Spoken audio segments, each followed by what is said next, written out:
Welcome back, everybody. We thank you guys for joining us again here at Pursuit of Purpose. I'm Robbie. I'm Chuck. And today we have with us a very special guest, a great member of our community in Southeast Texas. I'm going to let him introduce himself. Good morning. My name is Lashon Proctor. I'm the proprietor of Proctor's Mortuary here in the great city of Beaumont, Texas. And just in the funeral business, that's what we do.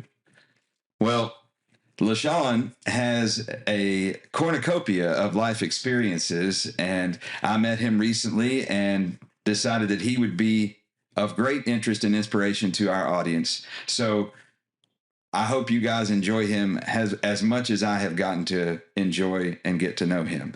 Lashon, if you wouldn't mind, tell us a little bit about where you're from, where you grew up, and your childhood. I grew up in Alexandria, Louisiana. I was born in Franklin, Louisiana, a small town. My father is from there, so that's where I was born. I grew up there until I was about 5. Moved to Alexandria. Lived in Alexandria until I was in middle school. Came to Beaumont in 1982. Started at Marshall is where I started. Going to school at Marshall. Went to Marshall. From there, I went to Westbrook. From Westbrook, went to the military. Then kind of just did some things. But growing up in Alexandria, I think, was one of the more intricate parts of my life. It was where I really got to just be kind of open, free. The neighborhood that we lived in was just a bunch of kids at that point in the neighborhood.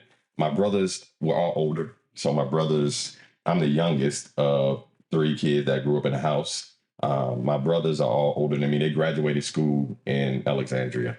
When I moved to Beaumont, I was more of a only child because my brothers did not make the move with us. One of my brothers went off to the military. One of my other brothers was working, in his career at the time. So when we moved here, I was the only kid. So growing up here, not knowing anybody in Beaumont, how I got here, my father's a minister. So that's how we moved. My father was pastoring in. My father's a minister. My mother's a nurse. So, and when we were living in Alexandria, my mother worked for the VA hospital. She was a VA hospital nurse at the time. My father was pastoring, but my father pastored in a town called Natchitoches, Louisiana. Yeah. A lot of people may be familiar with that. Yeah. So my father was pastoring there. My father, in turn, got called to a church here in Beaumont. Now, my grandparents lived in Beaumont. My grandfather, my grandmother, aunts and uncles from Port Arthur, but we lived there, So my dad got called to church in Beaumont, and that's how we came to Beaumont. From that point, again, went to Marshall. That was when in 1982 kind of time frame, 9th grade, of course, they integrated schools. Forest Park, Hebert became Westbrook. So I was in that first year of Westbrook. Going to Littlebrook, which was on the Hebert campus, which was really right around the corner from my house. We used to walk to school. So that's kind of my childhood. Graduated high school from Westbrook. And from there, I went to the military. So that's kind of my childhood life. Just being here in Beaumont and just getting acclimated to Beaumont and what Beaumont somewhat at that point, I won't say had to offer, because once I graduated high school, I left and I went to the military. Well, just to give you a little relation, I went to MacArthur or Peach and then MacArthur after all that, when they combined everything or mixed everything up. And I was a part of that as well. So we got some commonality. Yeah. So you moved here right after all the schools merged. And right before. Yeah, because I was in the first year. Oh, okay. Yeah. So I went to Marshall, and then the next year is when they merged the schools, 1982. At that point, I was in the 9th grade, going to the 9th grade. So it's called Littlebrook. You had Big Brook, and then you had Littlebrook. Right. Littlebrook was only the 9th grade center. Right. So only 9th graders were on that campus, at the time. I love your quick history. We're going to get into other things here later on.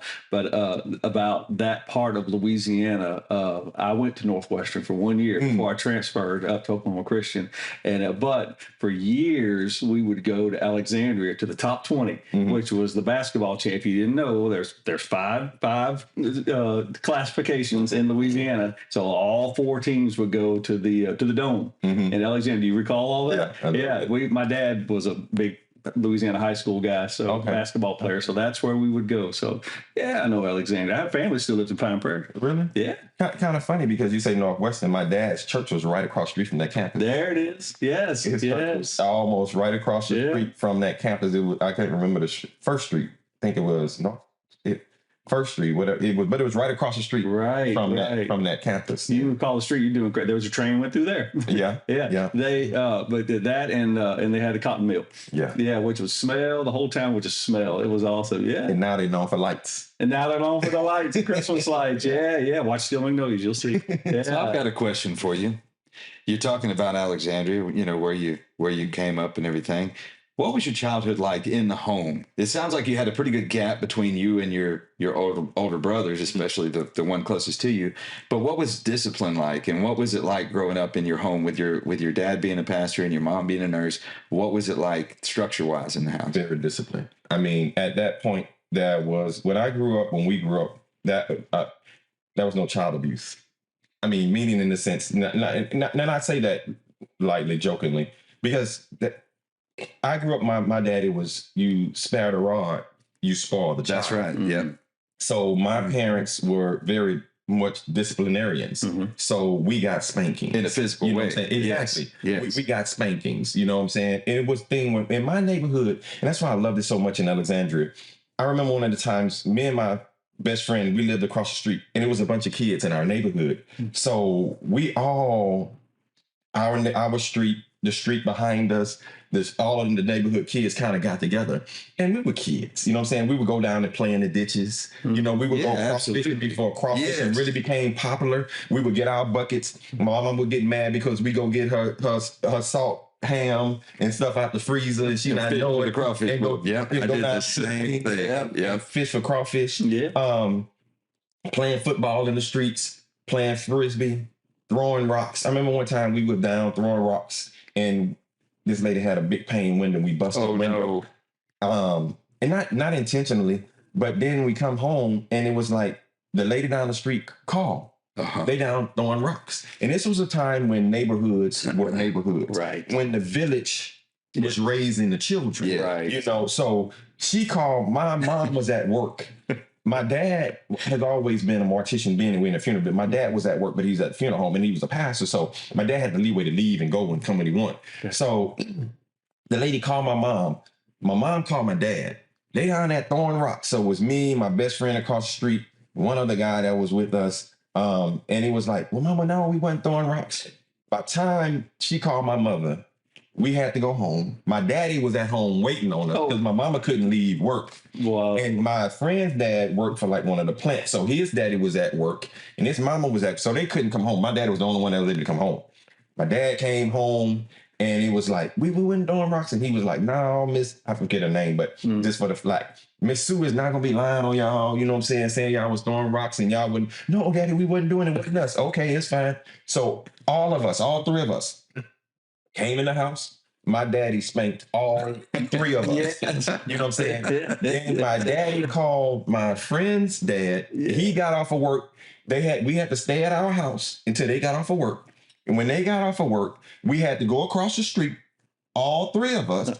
We got another spanking from his father across the street, you know. Yes. So it was one of those things of growing up. It was like you could not do anything in the neighborhood and say you didn't do it because the parents want to call. Yes. You know what I'm saying? And if you were saying that you were doing it, and all of these older people that was in the neighborhood, they said you did something, you did it. You did it. It was no question. There was no explaining. Nobody gonna say, well, oh, my kid wouldn't do that. No, you did it. That's right. You know what I'm saying? If you didn't do it, you was with them when they done it. Yeah. So everybody's gonna get the same. Yeah. Everybody's gonna get the same punishment. Oh, man. And that was one of the things that I remember growing up, and it was just the fun times. I mean, we were able to get in our street, play football. Mm-hmm. You know what I'm saying? One of our neighbors, and at the time, I thought I was pretty good in baseball because one of our neighbors played semi-pro baseball. Oh.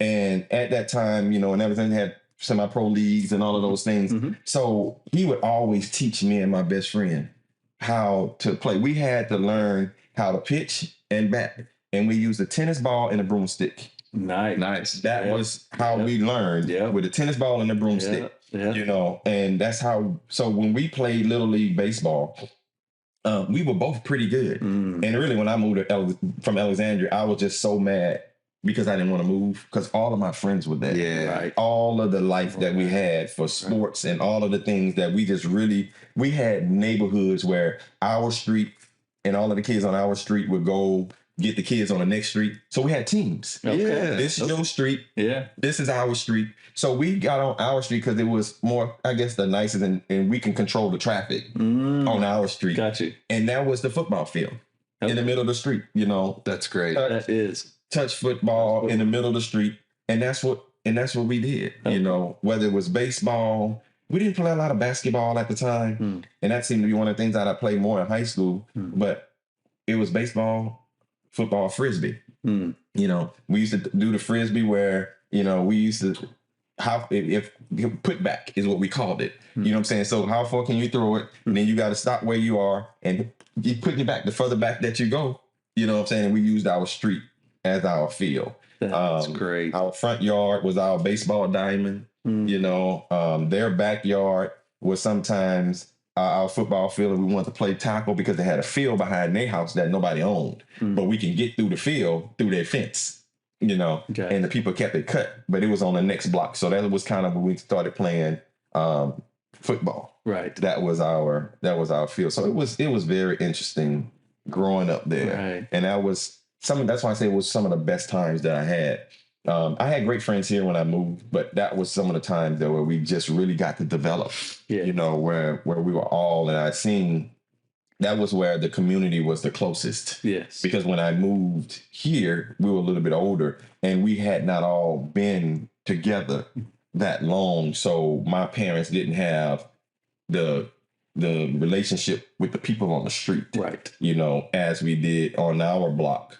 Because our street here was longer. It was probably maybe 3 blocks. When our street where I lived in Alexandria was only 1 block. Oh, okay. But it was a city block. You know what I'm saying? So on that block, you may have had 15 houses on each side of the street, you know, but that was that block. And that was where everybody lived, and that's where everybody was friends. And all of the parents, you know, were together, the older people.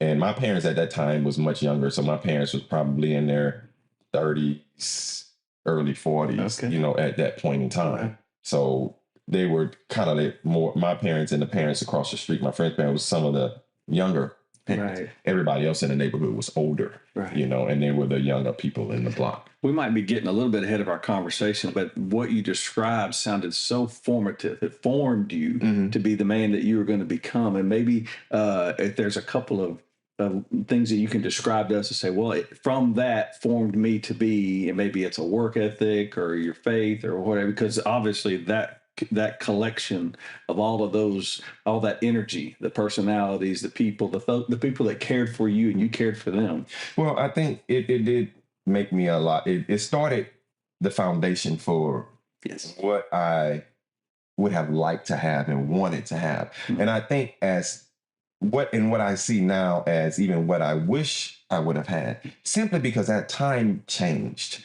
And as society changed, the things that we were built on, just in the sense of family and neighborhoods that were able to discipline children when they were getting out of line and put their finger on children and in not being any abuse in it, and not being any I don't like you. It was those people really cared. Right. Even though it wasn't their children, they cared about us. Yes. You know, they loved us. You know, if we were down the street playing outside and it was hot, hey, y'all need some water. Yeah. You know, here, come get some water. Wow. Y'all been outside too long. You know what I'm saying? It's hot outside. You know, get in the shade.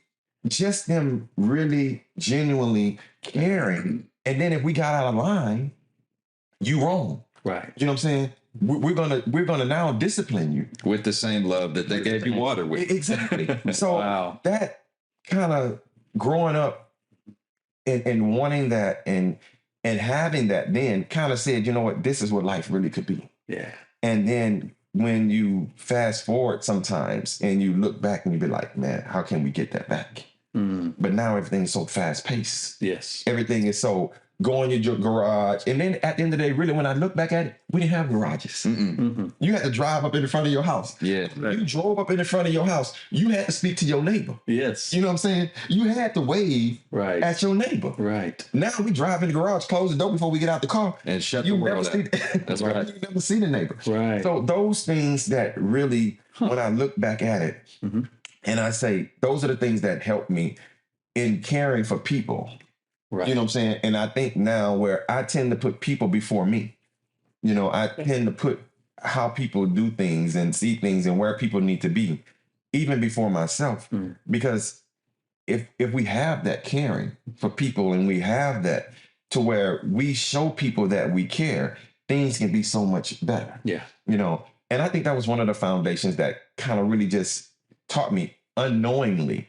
You know, and now when you look back at it and say, I don't think the lessons that we learned when we're that young, we ever know that they're going to be impactful Right. in our life, Right. you know, and really kind of drive us to certain things that we do because we never really look at it like that. Correct. And when because I often go back to my neighborhood, I don't say often, but the last time, probably last part of last year, I was in Alexandria doing some work and I drove down my street. Wow. You know, just to see how it was. And it was so amazing that the house is still the same color.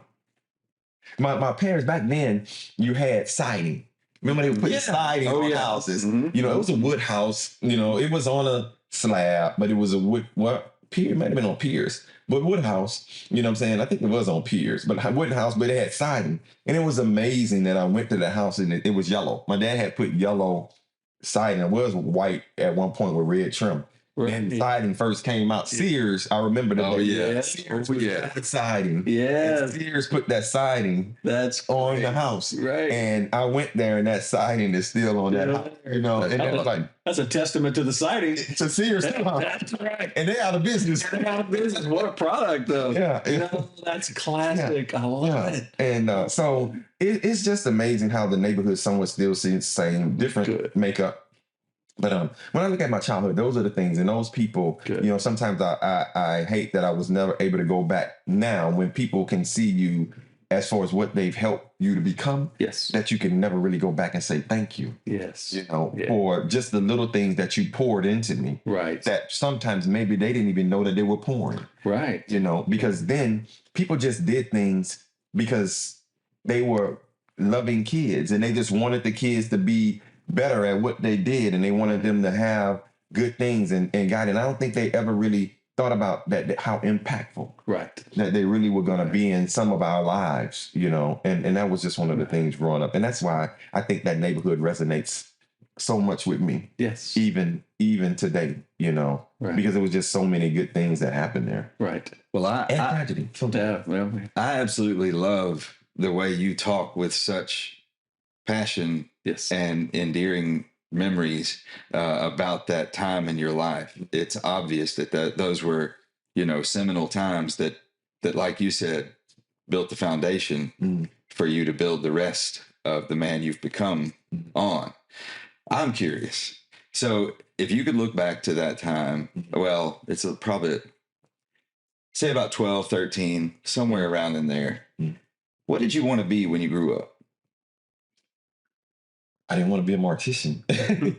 You know what? At the time, I really don't. At one point, I wanted to be a lawyer. Okay. That was one of my dreams. I thought I wanted to be a lawyer. But I didn't, at that time, I really didn't know how to get there. And I say that because even when I look at now, just analyzation of people, most people, I don't say most, a great percentage of people end up doing things that their parents did. You know, when you look at it, it becomes generational. The ones that's lawyers, their parents was lawyers. The ones that's doctors, their parents was doctors. The ones that's morticians and funeral business, they people were in funeral business. Sportcasters, sports, if they were athletes, they were professional sports, then their kids are doing it. Right. I don't think at that point I didn't have anyone, and my parents, and I told my parents that even in the point, I went to like different things at the courthouse, you know, different little things that they were having that they were saying, okay, if you wanted to do this, do that. I remember my parents trying to help me do that, but that was just a dream that I had, but nothing that I really ever pursued. You know, when people say, what you want to be? I want to be a lawyer. And I think that comes from watching so much Perry Mason and all of that on TV, you know, you're seeing those type of things. But outside of that, when I really got into the meat and potatoes of it, then I saw my brother that was in the military. And I said, I want to go to the Navy. I want to be like my brother. You know, my brother was, he like I said, when he graduated high school, when we were living in Alexandria before we ever moved here, he went to the military and he went to the Navy. So once I got into 15, 16 years old, I had made up my mind. I was like, I'm going to go to the military, you know. And when I was in high school, you know, I did the delayed entry program. Okay. You know, delayed entry is when you sign up before you ever graduate. And that's what I did. And that became my path, you know, as far as that. So that was just kind of what it was. And that's how I think how I ended up there. And then when you fast forward to the military, then I often say that was the next best thing that I ever did. I'm glad you threw that in there because I was going to ask you, we have a lot of younger people in our audience. Many of them are still in high school. And I was going to ask you, you know, while you're on that topic, send a message to them of how that brought value or not to your life. I think for anybody that do not know, kids that do not know what they want to do in life, go to the military. And I simply say that because the military gives you so much an open array of things that you can do, even from being doctors or lawyers or cooks or captains of ships. You know what I'm saying? Anything that you want to do, you have to realize it's military. If you decide you want to be in law enforcement, where do most of them get their experience? Military. Right. What, even when you talk about law enforcement, what police station or department would not hire a military veteran that's been in war, you know what I'm saying, and combat, that's been there, or that has that experience. You know, most, when you, I'm just saying it, most SWAT teams, what do they mimic? Military. That's why they training. They'll never be as good as a SEAL unless they were a SEAL. Yeah. They'll never be as good as Green Berets unless they were Green Beret, you know. So I say to anybody, because one thing about the military and why I love the military when I went in and even now, the military is a level playing field. Okay. When I say that, if you go in, it's a level playing field. There is nobody that can have more than you. Because if we go in the military, only way we're going to be different is if we E7 or above. Okay. You know what I'm saying? In the military. I was in the Navy, and I used the Navy for instance. I was on ships from somebody that had 2 months in the military to somebody that had 17 years. They all living in the same berthing. We living in the same 50-foot square foot area with bunks stacked 3 high. Using the same head, same restroom. Nobody has nothing else that I don't have. Nobody else can go nowhere else that I can't go. And I say don't use E7 and above because they have chiefs have their own chief mess. So they separate. They have their own little area. Right. Officers have their own little area. But everybody else that's on that ship, can't nobody else go where I can't go. Wow. Can't nobody else do what I can't do. Right. Because we on the ship. Where you gonna go? All areas are accessible to the same people outside of your secure areas where you're gonna have your intelligence and those type of things. But everything else that's common is common. So what happens at the military? It makes everybody level. It teaches you to be able to come together. It teaches you camaraderie. It teaches you that I can't have anything. So you can't look down on me. That's right. And I can't look down on you. Right. Because we got the same. Right. We got the same uniform on. We got the same shoes on. We got the same jacket on. We got the same. Everything is the same. So nothing can be different. Right. So it makes you bond. I like that. That's really good. Come together. So I tell anybody that don't know what they want to do, and plus the military is going to take you places where what we consider poverty.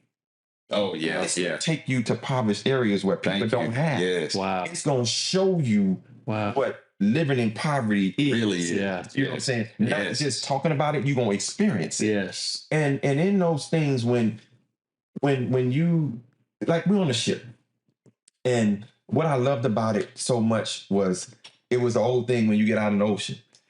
It's too much water to drink, Mm. and it's too far to swim. So at that time, if something happens to this ship, what happens? We all together. yeah. Wow. We in this together. Right. Because we either gonna live Mhm. or die together. Right. There is no separation. Mm. You know, of course, everybody get off, they do their own thing. Right, They have your- right. But when you're there, it teaches you that I may not, in a sense, like you per se, personality or whatever, Mm-hmm. but I know that you gonna have my back That's right. if anything goes south. Right.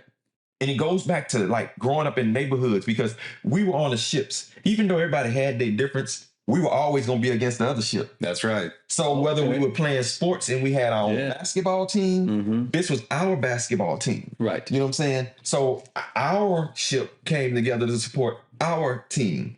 Their ship came together to support their team. And then we had that fun, you know, kind of competition Yeah, between ships and all of those things. And that's where you had come into military stuff. And then you started meeting people that really became friends. Yes. You know, you learn so much about people. I learned so much in the military about people from different cultures that did not come from places that I came from, Okay. that came from other places. Because at that point, military is going to be really a melting pot. Yes. When you talk about melting pot, different cultures, different lifestyles, Mhm. different places. And you have to realize, and it is what it is. I went into the military in the early 80s and the mid and late 80s. But at that point, things were a lot different than it is now. Mm-hmm. And I can remember at that point, some people that was on my ship was forced. Just said I had to come. So I'm not either go to jail or go to the military. Wow. They went to the military, Okay. you know. People that had just never been anywhere outside of the community that they lived in. Mm. Right. They had never been nowhere else. And military was an out for them. Okay. Military was a saving grace for them. You know, it was like, man, if I didn't come to the military, I knew I was going to jail or I was going to be dead. You know, some people did it to escape their families Okay. because of their lifestyle, because of where they live, because they didn't have a healthy home, Gotcha. you know. And at the military, when you came there, I think people experienced that it was just level. Yes. Nobody just, because when you went to the military, nobody knew nothing about you that you didn't tell them. So if you needed a fresh start, Yeah. You got or if you needed something, Right. it was like escaping to a totally different world. Right. And it was a thing where what I loved about it, all of the underdogs could really come back and have a story to how I overcame. Because some people came in the military and never went back home. When I was stationed in Japan, because that's where I left, went straight to Japan. And I stayed, and I know I didn't come home for 2 years because just being able to leave and how it works and doing those things. But some people hadn't been home in 5-10 years because they used it to escape, and nobody, and you had a life, you had an identity that you was built, whether people were bullied in school, whether they were doing different things. The military really allowed them to come in and had a fair shot to where nobody would judge you. Right. And it was on your own merit of how you excelled, and they could How reinvent you- themselves. how you progressed. You know what I'm saying? Because if you came in there and you did what you needed to do, you can make rank. Mm-hmm. You can study for your test and whatever rate that you were in, Mm-hmm. you can make rank, you can come in. And a lot of those guys stayed in, they became high-end enlisted people, Right. whether they went to an officer program. The military just opened so many doors, Wow. you know. And those are the things that I tell for anybody that wants to go or don't know where they want to be. Right. Don't know because you can go to the military and get out, start a second career, Yep. start a second life. Yep. Well, I'm gonna Let tell that you, military be that foundation. Right. you have really offered an amazing perspective about Yes. that, and I really appreciate it. Not only that, but if any of our listeners in our audience happen to be naval recruiters. I think we've just given them an amazing pitch, so they can play this for the young people that they're trying to bring in. That was come to your school. That was a great. That was amazing, and yes. I can't thank you enough. Two words I got from that was that level play, that equality, that level play, and then the meritocracy. Earn your way. I'm a fan of both. You know, hey, give everybody a fair shot, and now you go get it. Obviously, the military gave. You saw other young men and women just.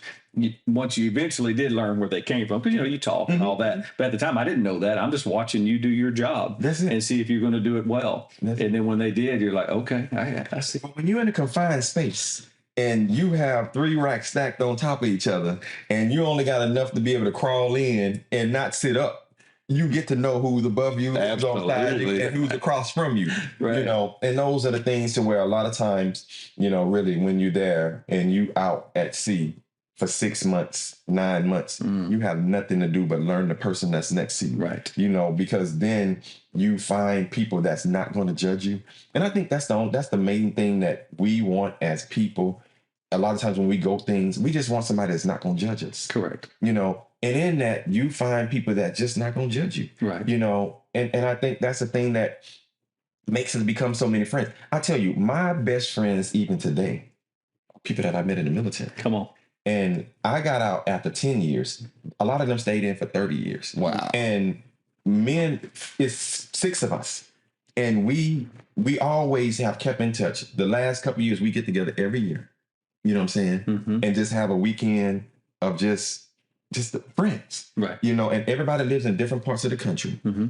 And we just make that, and that's not only me, it's a lot of people that have been in the military that you build those relationships, because you go from command to command to command. So you 2 years here, 2 years here, 2 years there, and over 20 year span, you may be everywhere. Right. And you've met so many people, and some you gel with, and so many people that you're able to just make a great impact in their lives, and them make impacts in your lives. Mm-hmm. And I just think that that's something that you can't get outside of the military. It's interesting you bring that up.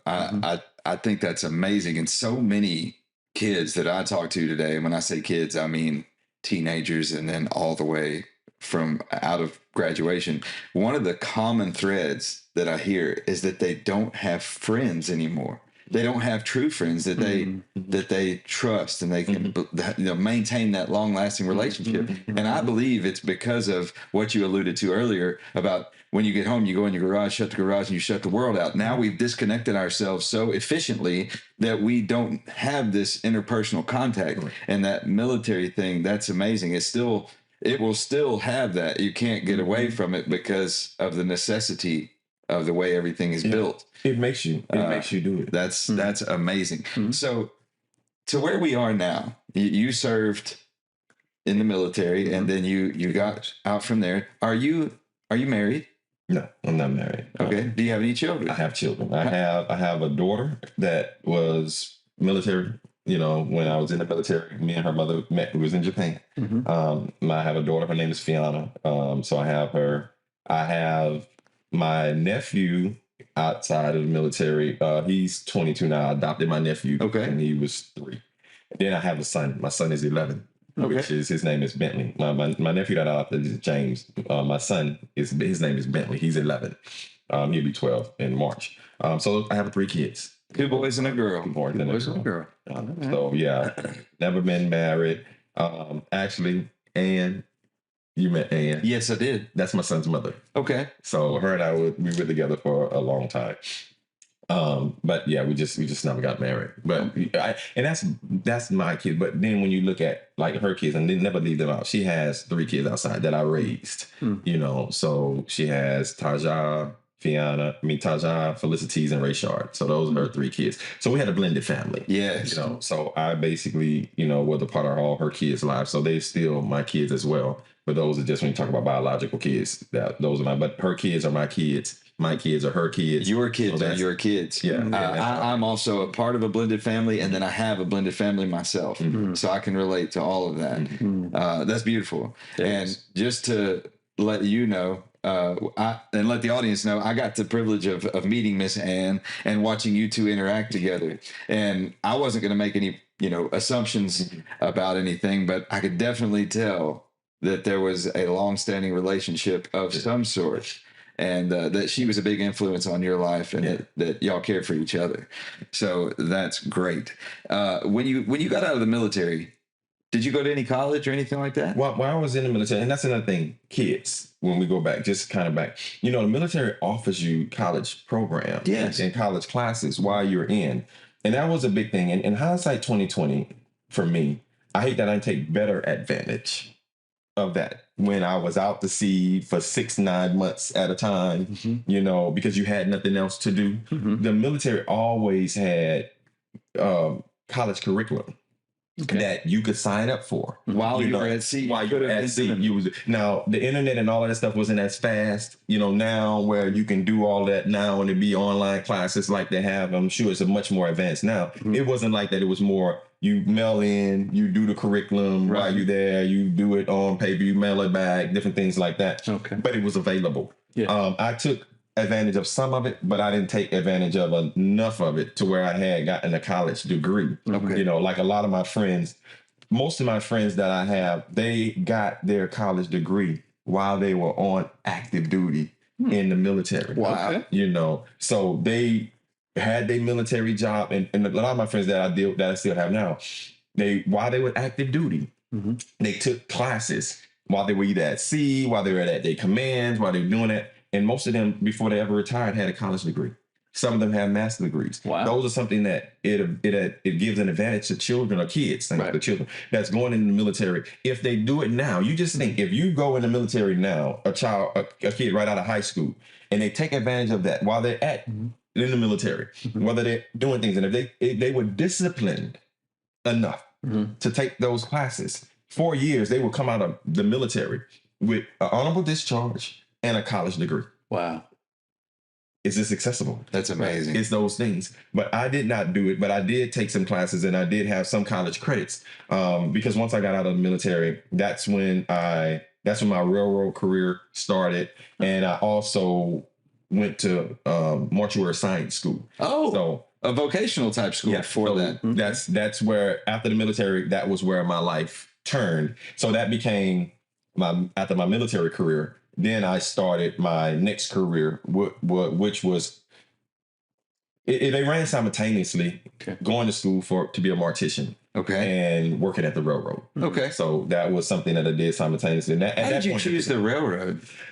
I honestly, I was blessed with that job because the railroad was one of those jobs to where you couldn't get in unless you knew somebody. I didn't know anybody. Again, my father was pastoring, so he knew some people, and he knew people, and I just happened to get out of the military, and I didn't have a job. And when I got out of the military, two things, it kind of ran simultaneously, really. When I got out of the military, before I got out, I had a conversation with my father, and I was like, I'm getting out. Because I reached that point to where it was 10 years, and it was either stay or go. 10 years, it's that mark. If I do more than 10, it's no need to get out. Right. Because then I got more time behind me than I got ahead of me. So it was like, if I do more than 10, I'm staying for 20. I'm going to stay. This is going to be my career. But at that point, I wanted to get out. I was just really kind of frustrated with going to sea. Because, mind you, I love the military and take nothing away from it. But there was not any stability. There is no stability. You're always going in the military. If you're going to be in the military, you are never, unless you, depending on where you are, some people stay a little bit longer, but the odds of you having anything solid outside of a career, is not likely, because the military needs you here. 2 years, 3 years, maybe 4 years here. After that, you're going to pick up your life and you're going to move it somewhere else. You're going to pick up your family if you have it. Your children, you're going to move them somewhere else. Whether it's overseas, whether it's stateside, you're going to be going somewhere else. So there was no stability. And at the time, I was just like, I'm really just tired of moving around. You know what I'm saying? And you had, with what I heard from your story, you had both lives. You had your Alexandria Beaumont, which is long bouts of being in one place, stable, community, friends, church, and all that. And then military is just that constant moving, if you will. So you've had the taste of both, and I guess you realize it had run its course. Yeah, but and even and I'm a share. That was kind of when you start talking about forming life and making you who you are. And that's what I love about the military and even my life now, because it's not much different. There's still not much stability, honestly. It's always moving because it was on call. The military was like, call you, you go. Right. Call you, you go. Call you, you go. I went to the railroad. It was call you, you go. Okay. Call you, you go. Okay. I'm in the funeral business. Yeah. Call you, you go. Okay. Call you. So, that's kind of what has been instilled in me. Yes. And it's kind of where my life is. So I really don't knock it a lot. I think at that point in time when I got out of the military, it was just going to sea all the time. Yeah.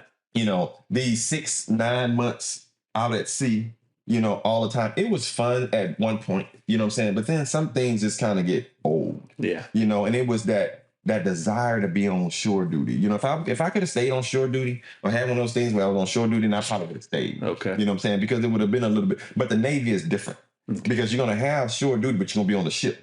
And when your ship get deployed, then you gone with your ship, even though you have a base where you are, but you're tied to the ship. Yes. So when your ship leave, you leave. Yes. And that was just one of the things. My seashore rotation, I had more sea time than I had shore time. Okay. Because you have every job has a seashore rotation. You got to do so many years at sea before you can come back to shore. So picking your job in the military is very important if you want to have a higher. So if you have more paperwork, things like that job, PM, which is going to be more admin and stuff like that, they don't need a lot of them on ships. Right. You know what I'm saying? But if you in mechanics or you in engineering or you in all of these jobs that they need you and they have to have a bunch of people in that department to run that ship, then depending on the size of the ship, they need more people. So they don't need that many people. If you're mechanical and you just say if you're a boiler tech, they don't need you on land. Yeah. At the time when they had ships that was run by boilers, they need all of them on the ships that we had that was running boilers. So your time gonna be out there because your jobs on land is very limited. Yes. So it's very important when they're picking jobs, what do they want to do? Right. Because those seashore rotation things really matter as far as how much. And that was just me. I was really tired of that. My seashore rotation wasn't fair enough. Yeah. So I made an observation while you were talking. If you don't mind, I'm going to throw this at you. See what you think about this. Tell me if I'm wrong. But I noticed that you talked about your father and your mom when you were a kid, that your mom was a nurse and your dad was a pastor. When someone called, what happened? They both went. They had to go. And there you are. And there you are. A reflection. Yeah. A servant. Just like your dad and just like your mom. So it goes back. So it all builds on that foundation. And I think that's beautiful. You're carrying on a legacy. And to bring us a little bit further, so you went into the railroad and you stuck that out. You made a career of that for a pretty good length of time. How long did that last? 13. I worked for the railroad for 13 years. So getting to that job, you asked how did I get that job, but never thought that I'd work at the railroad. I got out of the military, and one thing at the time, the railroad had not hired in 30 years before they hired my couple classes before me and everybody afterwards. Right. The railroad hadn't hired in 30 years. So our senior had 30 years seniority. Oh my goodness. On the railroad. Wow. So the railroad was in a hiring frenzy to where they had to hire people. People were aging out. And what they did is go back to military. Anybody that had military honorable discharge and military experience, they were hiring them like that. Why? Because they felt you had discipline. Indeed. Right. They felt that you had dependability. Yes. They felt that so a lot of guys that did not know nobody at the railroad, if you had military and you had an honorable discharge and all that, it was automatic check in the box for you. Wow. So a lot of guys that got hired with me, a lot of us if we didn't know nobody, we all had military background. Gotcha. And they went on a hiring frenzy at that time because just across the board. And like I said, nobody ever really knew about railroad. I think even here, when you talk about where we live in Southeast Texas, it was always the plant. Everybody I went to school with, fathers worked at the plant. Everybody wanted to work at Mobil. Everybody wanted to work at Chevron. Nobody ever wanted to work at the railroad.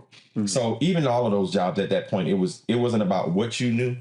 It was about who you knew. Yes. You couldn't get on that Mobil unless your daddy worked there and you knew somebody that was able to get you in. Right. Outsiders were going to be very few to get in. Railroad, nobody ever really knew about it, but it was easier for when they started hiring. They had just never hired, so nobody could get on. So all of those guys that had 30 years, it was kind of funny when I think about it now.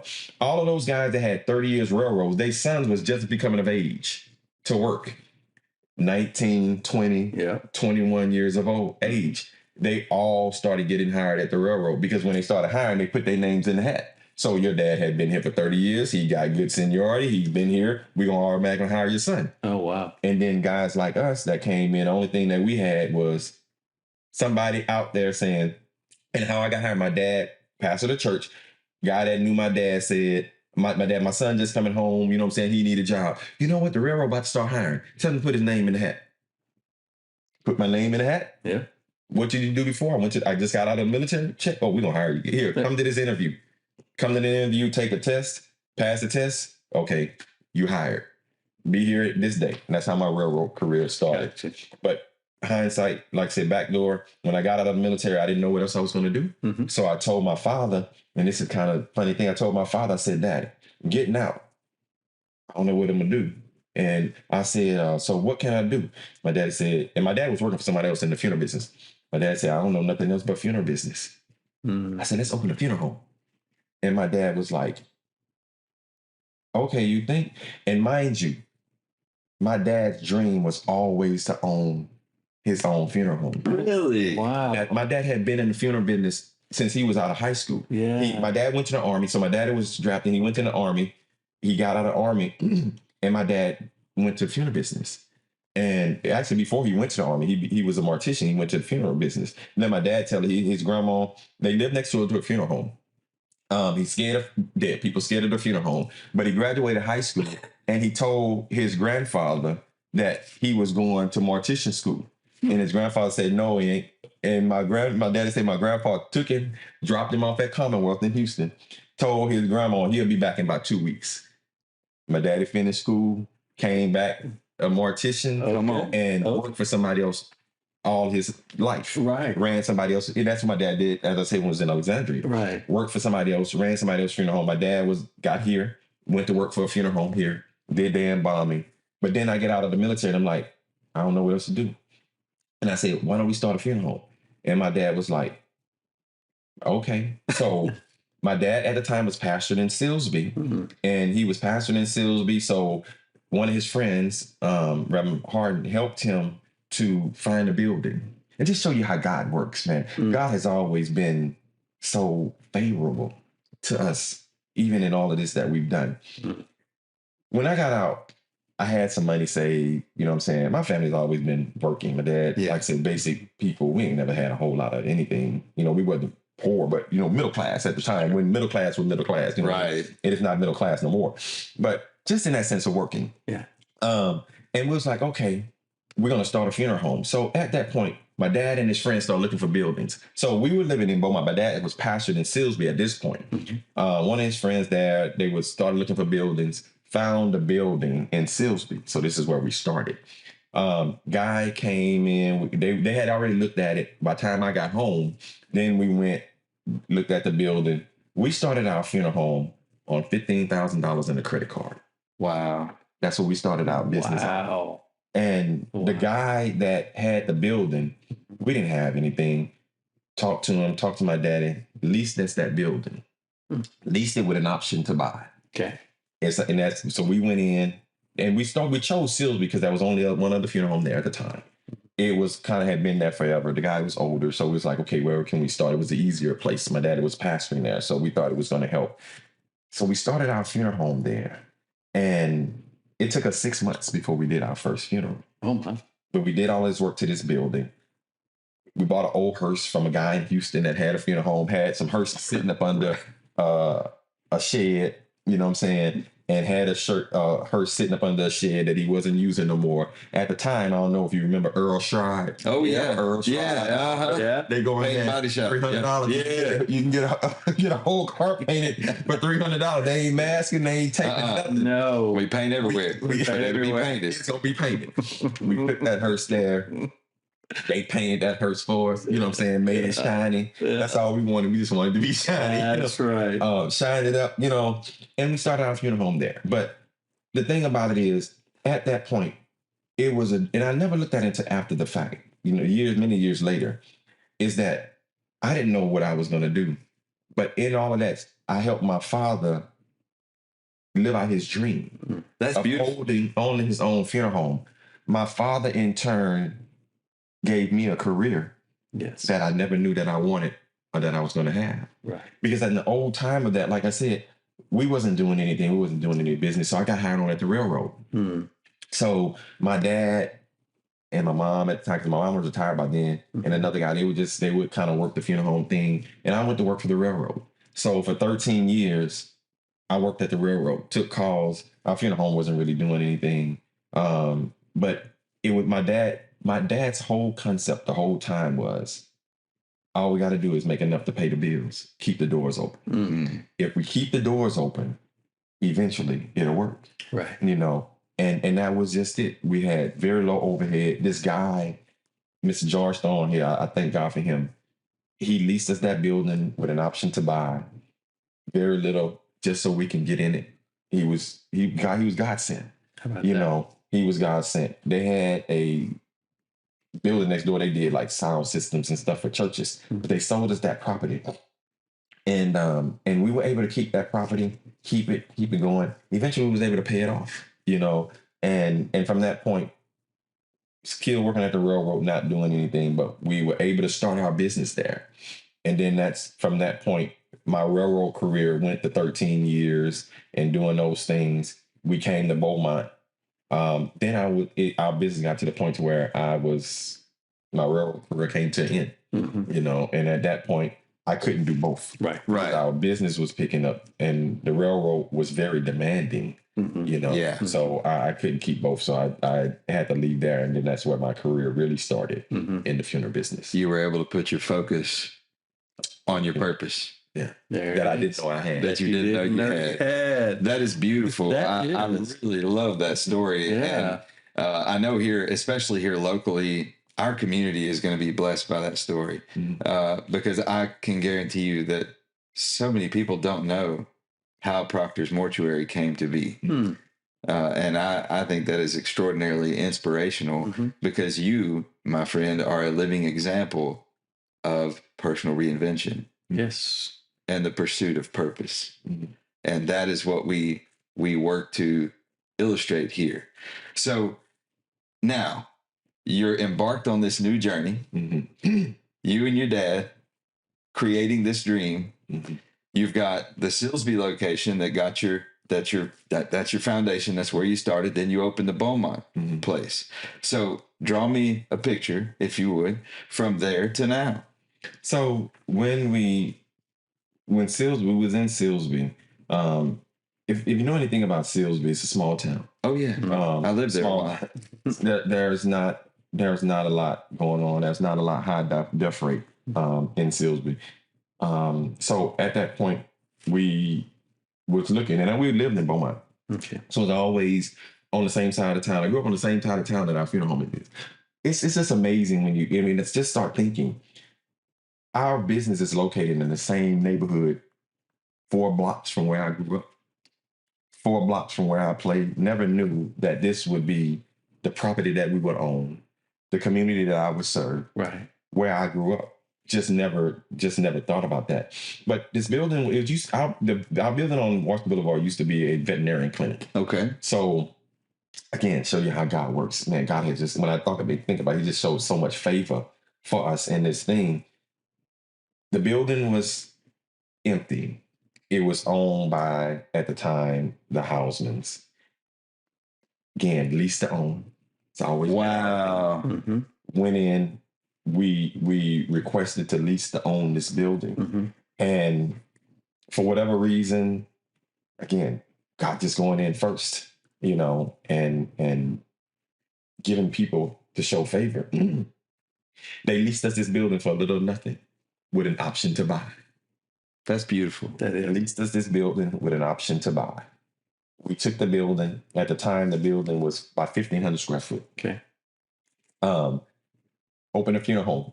And it was one of the things, my dad's whole thing was, just keep the doors open. Because even then, I was still working at the railroad. So mind you, while all of this stuff is going on and we're building this, my dad has a full-time minister. So he has a job. My mom was a retired nurse. So she has an income. Okay. I'm working at the railroad. So I have an income. Right. So that's one of the things to where when you look at it, it helped our business to grow. Yes. It helped our business to be able to stand on its own. Yeah. When it had no legs for us to support it. Right. It was able to stand on its own. So anything that we had in our business, we put it back into our business. Gotcha. Anything that we had, we put it back in because that was it. So nobody was needing to take any money out of it. Right. So that helped us to be able to do that. So we opened up in Beaumont, newest funeral home in Beaumont. Nobody had ever done it. And the building next door was owned by somebody else. We couldn't buy that. It still owned somebody else. So we just had that building, leased to own that property. So once we got to the point to where the other building came vacant because somebody else was in it, we asked could we tie that in to everything that we had. Gotcha. So that way we could control all of it in the lease to own. And then once our business, it was maybe 2000. We went there in 2000. Okay. So probably about maybe 2007, 2008, we had gotten to the point to where we could refinance. And the good part about it is they allowed everything that we paid toward our lease. Wow. To go toward the purchase. Man, that is a blessing. That is a blessing. So it allowed us to be able to do that. So we were just favored. Yeah. In all of that, you know what I'm saying, as things went. Right. And as God helped us to do things to make our business work, it was just one of those things to where it was always a blessing. Right. So we started from there. Once we ended up from Beaumont, then, so as we started our business, we were doing things in different areas. So we went from there to Anahuac, which Anahuac is Chambers County. Yes. So knowing people, and sometimes my dad being a minister kind of helped just know people in different areas. So knew some people, knew a friend that said, they don't have a place in Anahuac. We don't have a place. What do y'all think about coming there? I was like, man, I would love to go there if we had somebody that could help us to get there. So what the young lady did and other people that was there introduced us to all of the people there, preachers and different people to be able to help. And we started doing services there. And when we went there, it was like 5 other funeral homes going into that area doing services. So we were one of 5. And as we went, we started doing more. Families started trusting us more. And then that was a building. It's an old feed store. Guy, God rest his soul, Mr. Bradley. Met him, wanted to buy the building. He said, okay.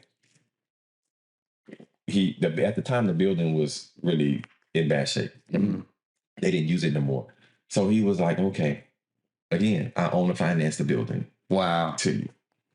Went in and done all of the work to the building. You own and finance of that, all of the property that he had with it. And that's how we got started there. Wow. Every place that we've been, it was a purpose that God sent us there. And then in the sense of just using your thing, the pursuit of making it happen, of pursuing that, what he did, but the purpose was already there. Yeah. Yes. Because in a sense, everything was already lined out for us when we got there. And all we had to do was take care of. All you had to do was line yourself up with it. And make it work. And those were the things that happened. And when I look back, and I'm just grateful because everywhere. And from there, we went to Liberty. Okay. Kind of same scenario. Building came up vacant. Somebody said it came up vacant. And by this time, our business was a little bit more established, so we could buy. Yeah. Yes. Yeah. But kind of back though, I went in and bought the building from the people. They never talked to my bank.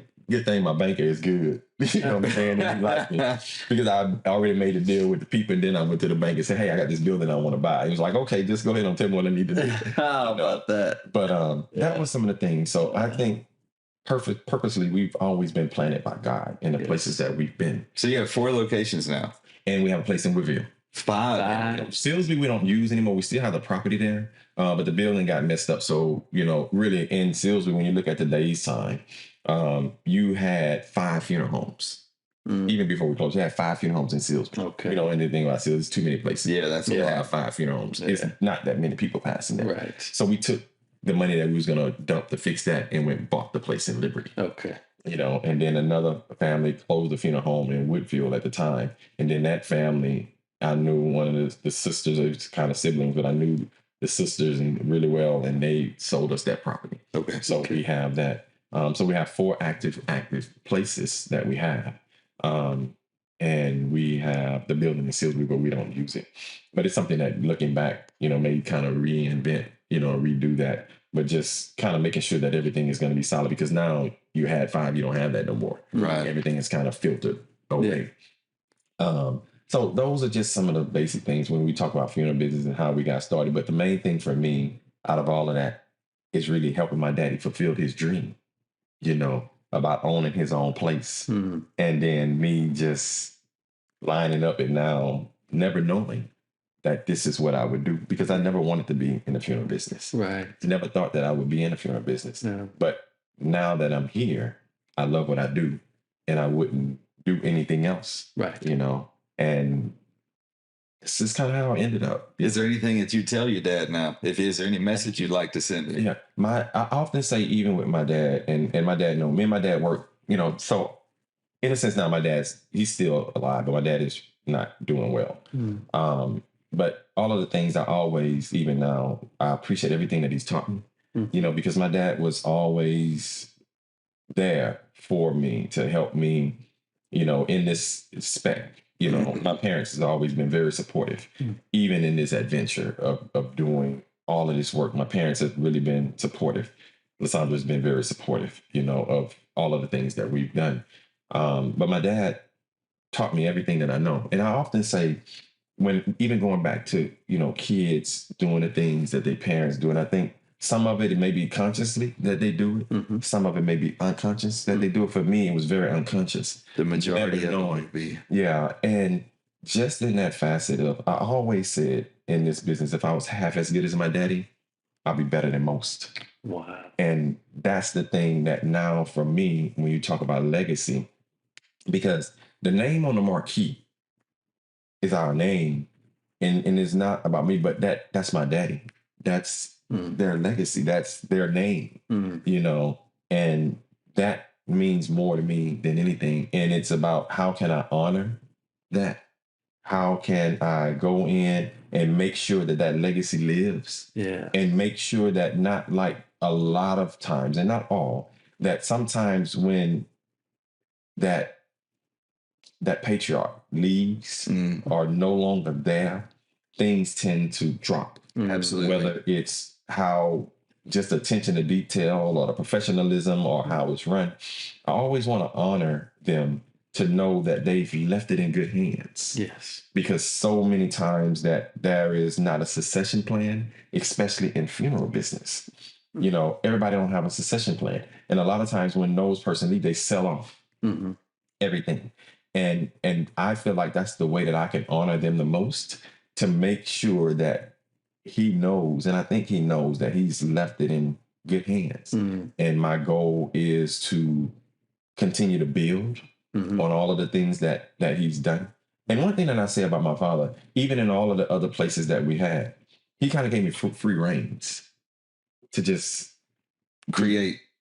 be creative and be out there and do it. And it allowed me to go out. And I think because my father understood that, in sense, he probably was going to go before me. So he allowed me to brand it my way, to build it for the next generation, because he knew that his generation was already pretty much done. Not only that, but he taught you how to pass it on as well. And that's it. And that's my goal. And that's my wish, But one thing that I do understand about most things with children, if you force them into something, Yes, they'll never want to have anything to do with it. that's right. So they have to be allowed to ingest it on their own, you know what I'm saying, and not be forced fed it, you know, and that's what I hope, that they ingest it on their own. Right. And then they find the desire to learn. Right. Or they find the desire to be a part. Because sometimes people are forced and then they don't even want to be around. That's right. You know what I'm saying? So the distance and the wedge is created because you're force feeding. Well, your dad did something and he taught you this. I've been listening to you this whole time. Your dad led you and inspired you. He didn't force you. He simply showed you, this is the way I'm going and this is how I'm doing it. And look how well it works. And then you were like, yes. I mean, from the beginning, he said, this is all I know. And that's what he told me in the beginning when I said, this is what I'm going to do. He said, but this is all I know. Right. He didn't know. My dad knew preaching and funeral. I wasn't called to be a preacher. So that wasn't me. Right. And that was the way he said, this is all I know. But you do have a ministry. And it is. And it is. And I look at it that way because at every time we're touching people's lives at one of the worst moments that they're ever going to experience. That's right. And that's why I often say in times like this, funeral personnel are when you look at communities, are sometimes the most intricate people in that community. Yes. And why do I say that? It's because everybody in the community is going to touch or be touched by that whole person. At one point in time or another. That's right. Right. You may not go to the store, you may not, but everybody that has someone that passes away, has someone that they know, or has somebody that's going to be touched by the funeral home person in that community. Right. So it is a ministry. Absolutely. Right. It is. Because you're going to make an impact on somebody's life. Right. In some type of way. You know? One of the words that you used earlier when you described your perception of your dad was to honor him. And I use that word often. I do a lot of grief work. So post your services, then they end up coming to my classes. And that's one of the first things I asked them. I said, who are you here to honor? So that's coming out of the services you provide at Proctor. This is your first best course of what's going to be honoring them for the rest of your life. Correct. Starting with this service, moving forward. So you and your family really seem to take that very seriously, and I just think that's amazing. I think that's what's making a difference, and that's why y'all been able to spread and get invited to communities. People like, we know what you're doing there. Will you come do it here? And that's our motto. Our motto is we make the difference. There it is. And that's always been our motto from day one, is we make the difference. And in choosing that is because when you look at people, who makes the difference? It's an individual. That's right. And no matter what we do in life, somebody's going to make the difference, whether it be bad or good. Right. And that's just what we feel when you're dealing with us and you're coming into our thing. We are the people that's going to make a difference in your life at this time. Right. We're going to make this pleasurable as it could be. Right. Because there's no pleasure in burying your loved one. But when you can walk in and you can feel comfort and you can feel love, where it comes back from when I was growing up, I think that's where it comes in, because the love that you have, even with times that people you really don't know, but you know what they're going through. You can feel, you have empathy for them. Yes. And those are the things that I think that makes it even more personable. You know what I'm saying? And then I can sympathize with you because I can kind of relate. Yes. To the situation, because nobody wants to go through it. Nobody wants to sit there. Right. Nobody want to have it. But how can we make this moment a little bit more pleasurable outside of that? Where can you find some type of sense of relief? And if you can't find, if the funeral home is not a relief point for you when you're burying your loved one, then it's going to be more grief in this whole process than you ever really want to deal with. Right. And you should not find more grief at the funeral home when you're grieving. And I can tell you from personal experience, that's what often people do find. Yes. It's more stress and grief in that process. How can we take that away? And that's it. I'm very proud to hear you say that. Yes. And so as your your funeral home, and I think and all the locations, obviously your team has grown. And I just heard a little component of what you look for in some of that team growth, that type of perception of the people who are coming in the door and how to serve them. Are there other things that you look for as you have grown? You've had to grow your team. You and your dad just can't handle every location. Yeah. So we have a lot of awesome people that work with us. And also, I forgot, we have a crematorium as well. Okay. That we just opened. So that's another thing that we have because life. Where is it at? Actually, right around the corner from our funeral home. It's on 11th Street. Okay. We have a crematorium. So we just opened that matter of fact, today is the 7th. Yesterday was the 7th. Yesterday. Yes. Today's the 8th. It was a year.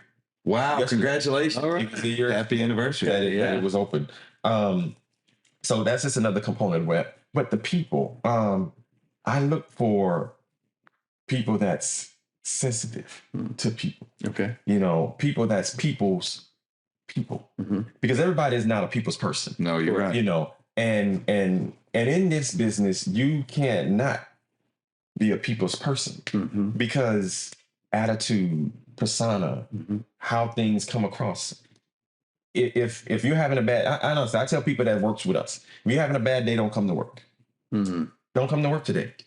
If something's going wrong, you got a bad day and you can't mask it, or you can't, you don't have that poker face where you can turn it off and turn it on, don't come to work today. Because somebody's going to be walking through that door that's feeling a whole lot worse or going through a whole lot more. The worst day they've ever had. Right. Than what you're going through. Right. So they don't need that. You know what I'm saying?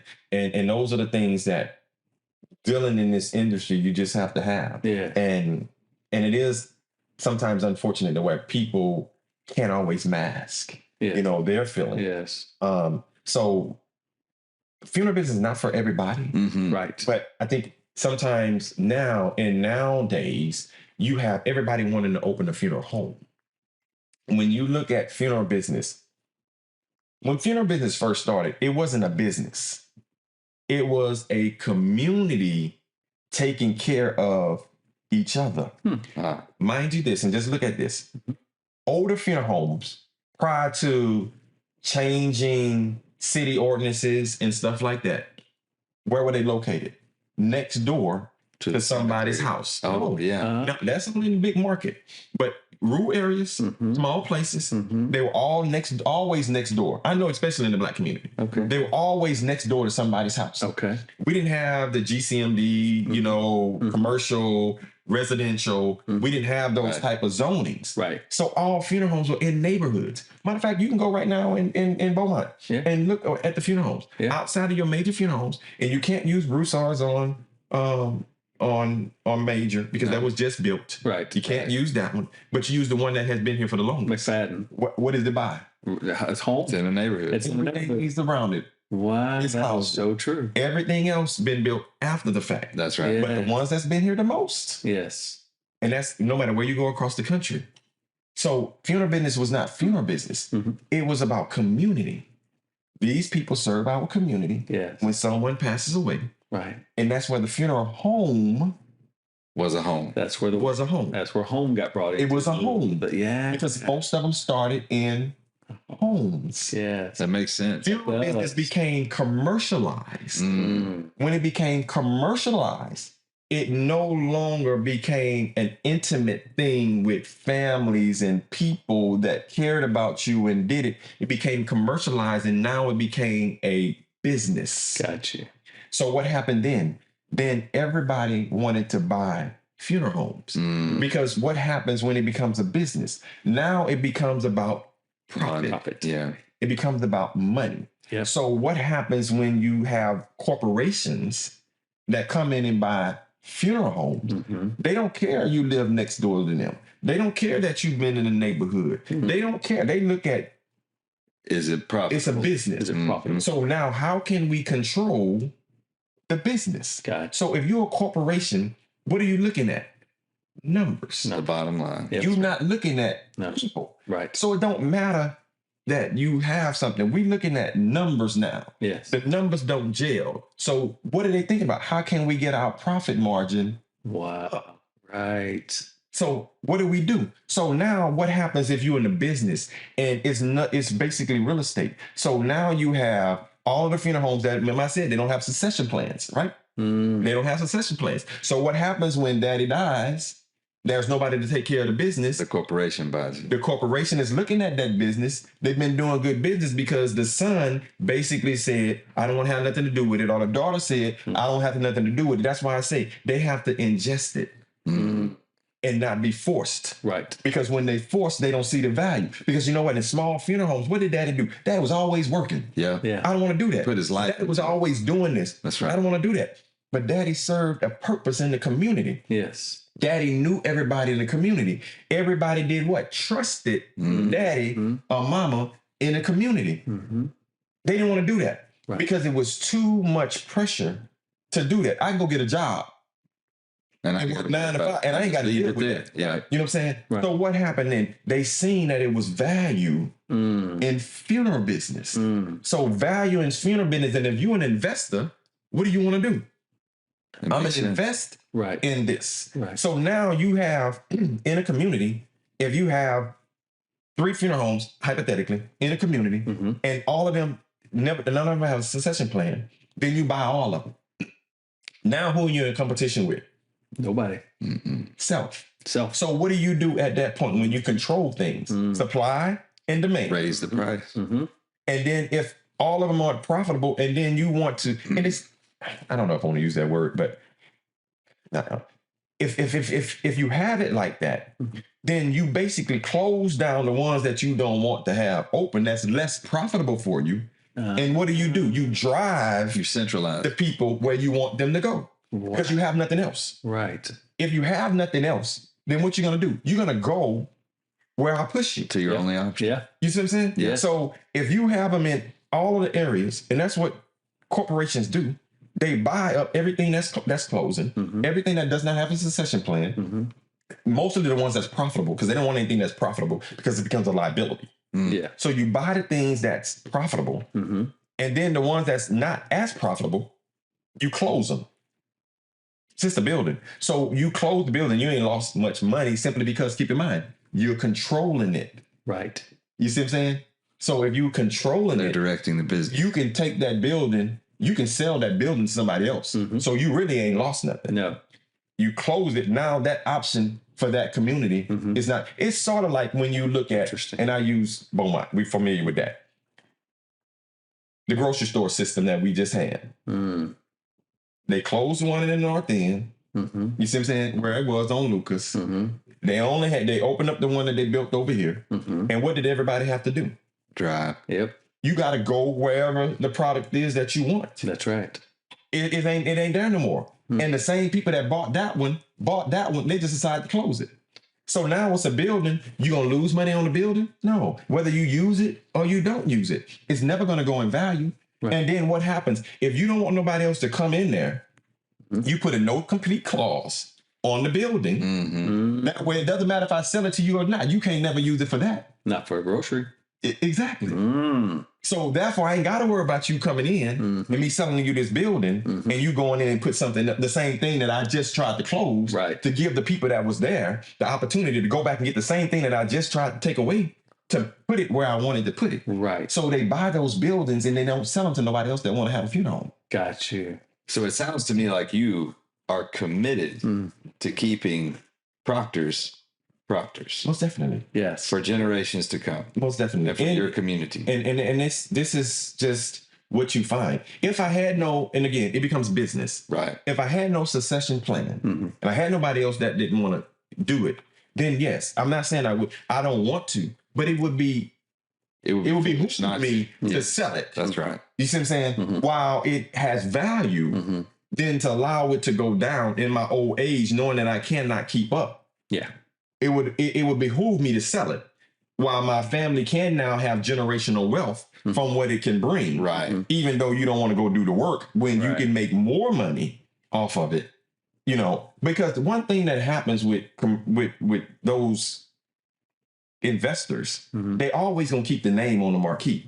Because mind you, in funeral business, the name is worth more than anything else. Right. Because why? In funeral business, we are generational. Mm-hmm. Why do we use funeral homes? Because they bury my grandma.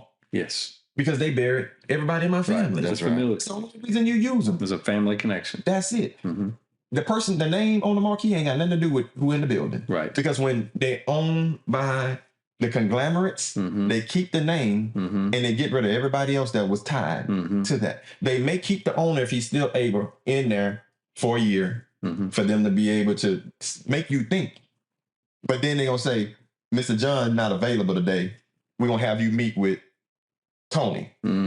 You know what I'm saying? Because Miss John just here, but he busy. I know you seen him when he came in, but he can't meet with you. But I always met with him. But he got a doctor's appointment today. So we're gonna have you meet with Tony. Tony gonna take care of you just like Miss John would, but you gotta meet with Tony. Yeah. Yeah. If he's just there for face. Right. To Right. make you feel comfortable. Right. But then after you've met with Tony 2 or 3 times, you see Tony's okay. Yeah. You ain't asking for Mr. John no more. Right. Now you can go home and sit down. We don't need you no more. Right. That's how this business Wow. works. Right. Because people are loyal to a name. And as things change, you can see where it changes because now it's not that community. Yeah. Where in our funeral home, it's always going to be about the people. Yes. It's about community. It's about who comes into that building, having that personal care, having that personal effect. And it's not an assembly line.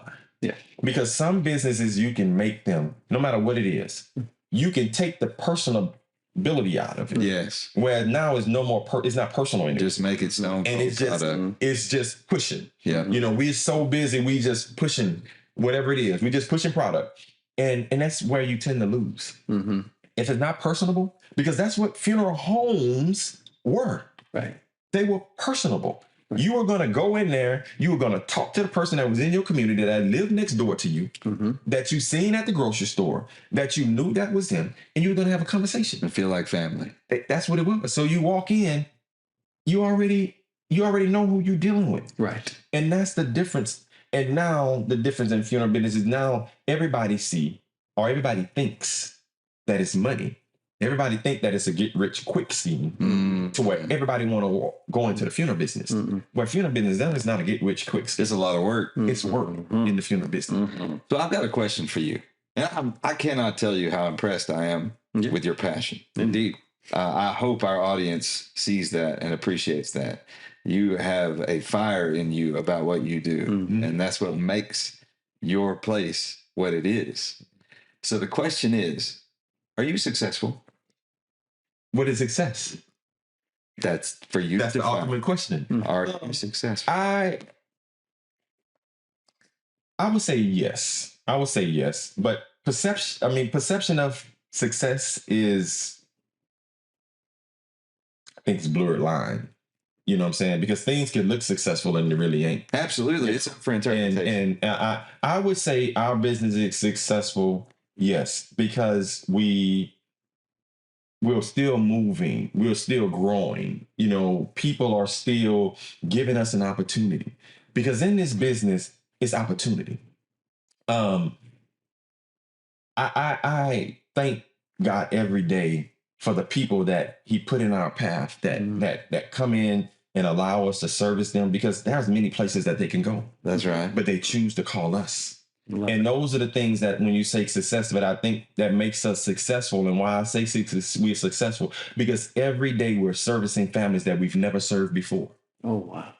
Every day families are coming in our door that we don't have a generational tie with.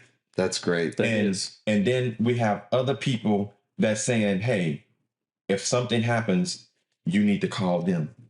To me, that's success, because now I've built the relationship with other people that they have the confidence in me to stick their neck on the line and say, you should call them.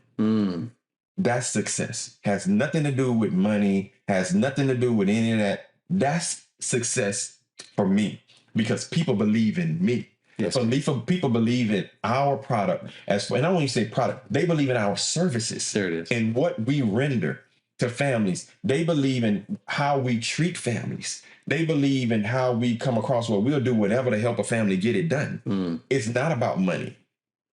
Doesn't matter about money. At one point in our business, we were at the point to where people, it was out the way. If you ain't had no insurance, you better call Proctor.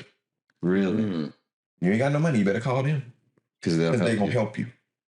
They're going to help you no matter what. And to this day, it's still the same thing. That's a huge step. I'm going to help you no matter what it is. I'm going to help you. And that's just where it is, because no matter what you have doesn't define if you love your loved one. Doesn't matter if you should be able to bury your loved one. It doesn't matter about what services you get. We're going to treat you the same whether you spend $2,000, $20,000. You're not going to get anything less. You're not going to need any less of my time, any less of planning, any less of desire, what you want. We're going to sit there and go through all of it. You know what I'm saying? And of course, some of the things that we can't do, of course, that may be his, because a lot of funeral business money is somebody else's money. Yeah. We don't control other people's prices. We don't control that. But I think everybody should have a dignified service, no matter what they have. That's just what they should have. Yeah. And that's what we believe. And other people believe that. That's what makes us successful. Right. So you ask that question on those bases, I say yes, all day, every day. Well, from an outside perspective, from our side of the interview, I believe you to be successful. Indeed. So the answer in my mind is yes, you are successful. Go ahead, Chuck. Oh, no, that I thought you had something you. No, I don't. I concur with that, because it something I kind of heard in the story, especially when you and your dad, you were coming out of the military. Let's open a business, and it seems as though his perspective was still in that ministry format, which I love. That's his belief system. That's his paradigm. Whatever we do, that's what we're going to do. He's looking at you going, Lashon, whatever we do, that's what we're going to do. And as long as that kept coming through, and now obviously keeps coming through, success. And this is what I want some of our audience. So we have a lot of people who are passionate about their pursuits too. Then the financial resources will come. That's biblical. If you follow that passion first, God's like, I'll take care of the rest. And obviously that's happening. And you're living proof. And you're living proof. And that's it. And that's been one of the things. I think anybody that's trying to do something, you got to stay the course. Stay the course. Because I think so many times when we even have dreams and desires, we want it to be popcorn. We wanted to put it in the microwave, and we want it to be done in 3 minutes. Yes. It don't work like that. No. That's right. My dad has always said, anything that comes overnight, you have to be mindful of it, and you better pay attention to it. Yeah. Because just as it has come, it will so much leave. That's right. If you don't have to put work into it, Yes. you know what I'm saying? Blood, sweat, and tears, Yes. then it's not going to be long term. Right. So anything that you pursuing, it's not overnight. Right. You got to stay the course. You got to put in the work. And in that becomes sacrifice. So many times I think we want things that we don't want to sacrifice for. That's right. Now, who says what the sacrifice is? It depends on what you're trying to do. Right. You know what I'm saying? But there is sacrifice in anything. Maybe staying up late. Maybe being the last one to leave. Maybe getting there early. Some people, maybe sometimes staying all night. Yeah. Sometimes whatever that dream is, sometimes people be like, I can't do it. But if it's your dream, you gotta be willing to go through the ups and the downs, the lows, the valleys, whatever it is, so you can celebrate when you make it to the mountaintop. That's You know what I'm saying? Because going up the mountain is not easy. No. You can fall at any time. But if you stumble, if you get bruised going up the mountain, are you willing to get up again and get back on that course? Wow. Because just though you fall 2 or 3 steps don't mean that you can't get. That's just 2 or 3 extra steps you got to take. But you got to be willing to take those 2 or 3 extra steps. Right. Absolutely. Everybody want to get to the mountain, but nobody want to do the work That's to right. get there. People want other people to do the work Right. for them to get to the mountain. Right. Well, if somebody else do the work to get to the mountain, then it's not your mountain. They're going to get the reward. That's right. It's not yours. That's right. It's somebody else's mountain. That's right. So you can put your dreams and your desires. And I think that sometimes, so many times people have things that they want and they want to get somebody else to do it for them. Yeah. Well, you can get somebody else to do it. They can make it successful. But if they do, they have the ability to pull the rug from you anytime that they see fit. Right. It's like going to school are you not having people? I tell people all the time in business, there's two ways to get business. You can have the financials to get business. You can have the knowledge to get business.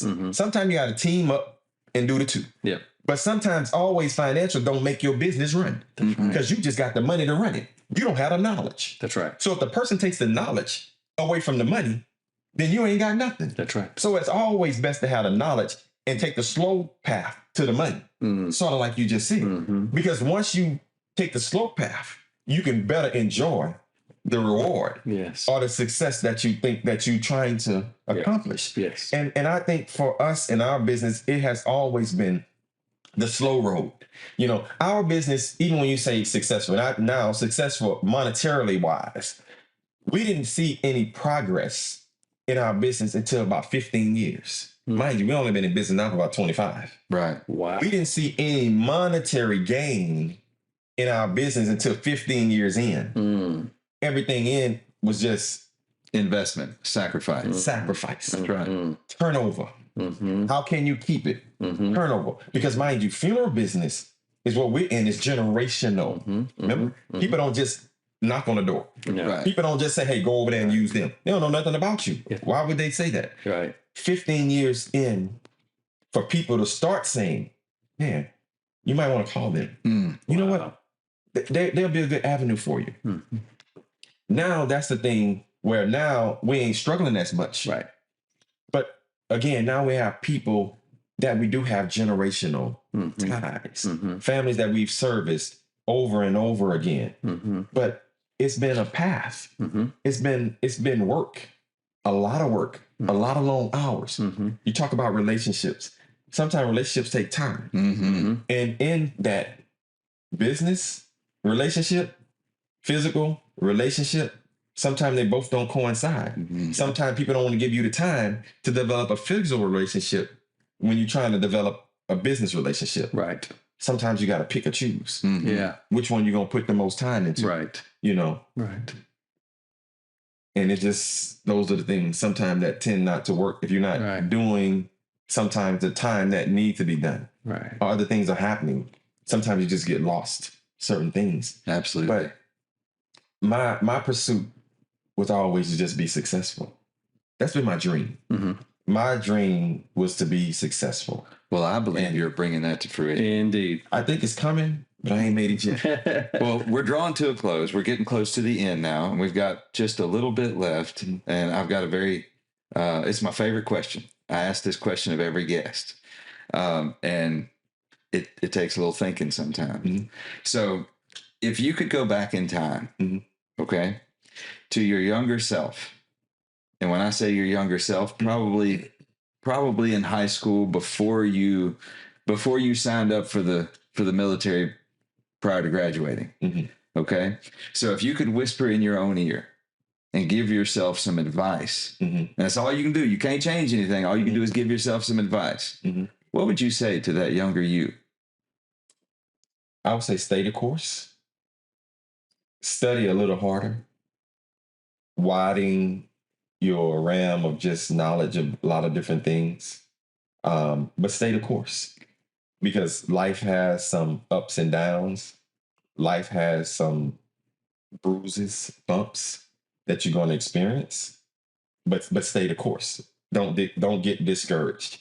And a lot of times follow your first mind. And I say that because sometimes I've had things that was my first mind, you know, that probably could have made things move a little swifter. But in that sense, would I even do that? Because sometimes the lessons in the slower times, you know what I'm saying, is always the best lessons, you know. So, but I would just say stay the course. Nothing to change because life has been good for me. Ups and downs and all of those things that I've had has been what has made me solid in what I've experienced today. And just keep believing. And I think those are the things, because like you said, changing anything would change the whole trajectory of where you are or where you're not. And a lot of times I have that conversation, people are like, I changed this thing. There are many things that I would change, you know, because just life. I thank God for not having a a whole lot of bigger issues, but I've made a lot of mistakes, sometimes I look back and say dumb decisions, but I've always had that saving grace, where God has always been there to spin the narrative a little bit, and to make things okay. And out of that, just stay the course. That's the main thing. To my younger self, if I could write that note, is just stay. And if you stay the course, things would be okay. It's fascinating that you give that answer. I love this. To me, this is maybe just a selfish question on my part. I hope the audience enjoys it. But to me, this is one of the most inspirational times in the whole interview because it illustrates several things. Number one, it illustrates you're a person of faith. And number two is you don't have regrets. You don't live in the past. You live now. And you believe that the things that all happened in your life were done for you, not to you. So you're not a victim.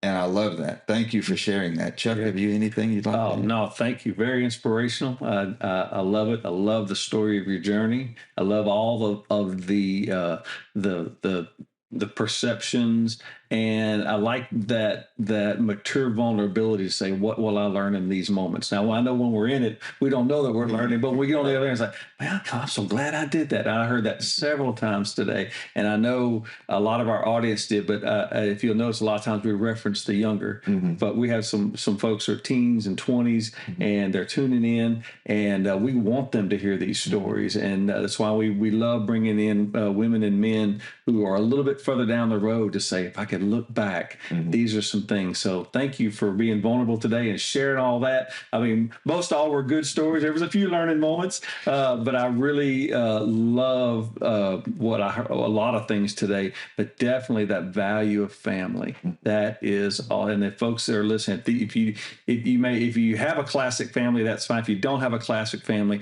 love those people that are your family, because those are the ones that will carry you. And even to this day, you're looking to legacy. What will I leave for the next folks to come? And thank you for that, Lashon. Thank you. And I appreciate you even allowing me to come in and have this moment.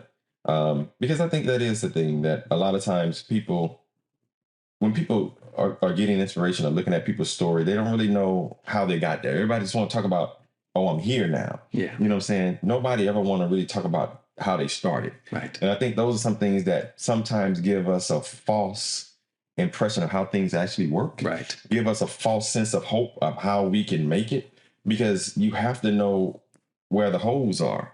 And it's always been one of those things. If you can tell people where the holes are, then they don't have to step in the same hole that you stepped in. Right. They don't have to go through the same things that you have, and they may be able to help them to bypass some of those things. And I just think anybody that has a drive, has a motive, has a desire, just got to stick to it. No matter if it looks, and don't let people discourage you, because people would try to bust your bubble, and all of those things. One thing that even for me did not really mention, I was never most likely to nothing. In school, I was never most likely to succeed. Yeah. I was not the most popular. I was none of that. Right. Ever. And that's why maybe I got a chip, because I feel like I was always the underdog. I always felt like I had something to prove, and that was my motivation. Yeah. You know what I'm saying? Yeah. When somebody tell me it can't be done, Watch. My thing is to pay attention. Yes. Yeah. I'm going to show you. And it may not be tomorrow. It may not be the next month. If you watch long enough, I'm going to show you that it can be done. And that's always been my driving motivation. You tell me something can't be done. It's kind of funny you talk about Lysandra. She said, if I tell you don't go this way, you're going to go that way. If I tell you don't do this, you're going to do it. I mean, if I say you can't do this, my thing is, some people use negative things and they allow it to hold them down. They allow it to deflate them. They allow it to just bust their bubble. But no, that's going to motivate me. That's right. Yes. That's going to be the gas in my tank, the fuel to say, how do I get it done? Let me figure out how I get it done. Let me show you. You are not a victim. victim. It's always been the thing for me. Because I tell everybody, even right now, honestly, in school, I wasn't most likely to succeed. But when you look at the people that I'm one of the most successful people out of my class. Yeah. Another thing, and just one thing, I don't want to take no time much. I know we got to go. I don't feel like you have to have a college degree I agree. to be successful. I agree Just entirely. because you don't go to college and you don't have a piece of paper don't mean that you're not going to be successful. That's an absolutely true statement. Those are some of the things that even growing up with me, people said you had to go to college to be successful. That's not true. That's right. And I think kids that's listening, or people that's listening, they just have to get outside of that mindset. College is a great place to be. Sure, people make a lot of great friends. They get an education. They do a lot of things. They learn a lot of things. I went to school for that. Half the stuff that I went to school for in my business, book-wise, don't help me. Right. You know what I'm saying? In a sense, when you talk about experience, when we talk about experience, we want people to have experience. But who would you hire first? Person with a college degree or somebody that's been in the field for 5 years? If they're going for the same job and they want the same thing. You want to have that. I mean, I don't knock it, but I think so many kids and so many young people get caught up on that. I If I go to college, I'm not going to be successful. If I don't do this, I'm not going to be successful. It's about the drive in you. It's about your motivation. It's about what you want. You went to the University of Life. Yes. And you graduated with honors. You're now a doctorate in your field. Yeah. It's University of Maryland. That's why I went when I said I took some classes in school. I just didn't do it. I mean, I had some classes that I took, and even going to mortician school, we had to take science, we had to take anatomy, we had to take microbiology, we had to do all of those things, anatomy, all of those things we had to take in order to learn about the body and do those things. So I have some things, you know, in that sense. I just don't have a college degree from a university on the wall. But I mean, at the end of the day, I just think that people just have to understand that don't let that define your life. That's right. Absolutely. Yeah. Well, and I because of what I wanted to do, I had to go through the academic realms. I had to go to a college, and that opened the door to get my license and so forth and so on. And I just told a young lady that yesterday. She said, I'm going to go study business so I can open the business. I said, no, ma'am, you don't have to have a business degree to open a business. I said, now you can maybe, somebody you may want to work for may require that degree, but do you want to do that? Or do you want your own? She says, well, I want my own. I go, there you go. So, but even having to go to the funeral directing school and all that kind of stuff, that is its own version of college. If I want to do this business, the state says I must have this for completion. That is its own version of college. It doesn't have to be that university. It just depends on what people want. That too became, remember earlier you described that whole corporate takeover. That's basically what the universities have become. But we'll talk about that on another show. So, as we close, this will be the very last question. How do people become your customer? If they're watching this interview, how do they get to become your customer? If they're in need at that worst time in their life has happened, or if they're trying to plan ahead, how do they become your Pre-planning. So you can always find us. Our main location, we have, again, 4 locations. We service counties that we service is Tyler County, Jefferson County, Hardin County, Liberty County, and Chambers County. Those are the counties that we're in. Our main location is Beaumont, Texas, 3522 Washington Boulevard. Phone number is 409-840-2022. We do have a website. That's proctorsmortuary.com. We have a Facebook page. You can find us there. Person that's looking at pre-arranging, which pre-arranging is just planning your funeral prior, paying for that, paying for your funeral. That way your insurance policies can be used for the subsidized income that's lost, not pay for a funeral. You can find us there. We have a crematorium. Just call us. We'll be more than happy, more than willing to help. If you just have questions, I encourage people to always go to the funeral home prior to needing the services, because then you can make an open-minded decision. You can educate yourself on what actually is going on at the funeral home or needed. But 409-840-2022 is our number. proctorsmortuary.com is our website. You can find information on us there about us. Again, we do have a Facebook page for our social media stuff, but we would love to help any family that's in need. If you know someone that's in need, I think we have some of the best pricing in the city that's affordable for funerals. And my thing is always, you don't have to spend a lot of money on a funeral to basically have a nice funeral, because again, that's just one of the things that we've always implemented. So if you need someone, you're looking for someone, you just have questions that you want to ask, then please give us a call. We're more than willing to ask, answer, help you with questions, give you some guidance. Of course, just keep in mind, please, ma'am, please, sir, all funeral homes are different. Where you go, everybody has a different pricing. Everybody has a different way of doing business. Everybody has different things that they do. So just please keep that in mind as far as when you're shopping or where you're going, that every funeral home is different. No funeral home is the same. So thank you for that. Thank you, sir. Well, LaShawn, we really appreciate you being with us today. And I'd like to thank everybody out there in our audience. Again, I'm Robbie. I'm Chuck. And And I'm Sean. Yes. And it's been a great day here with Pursuit of Purpose. And we really appreciate you being with us. Yeah. Thank you. I really appreciate And it. we hope all of you have a great day.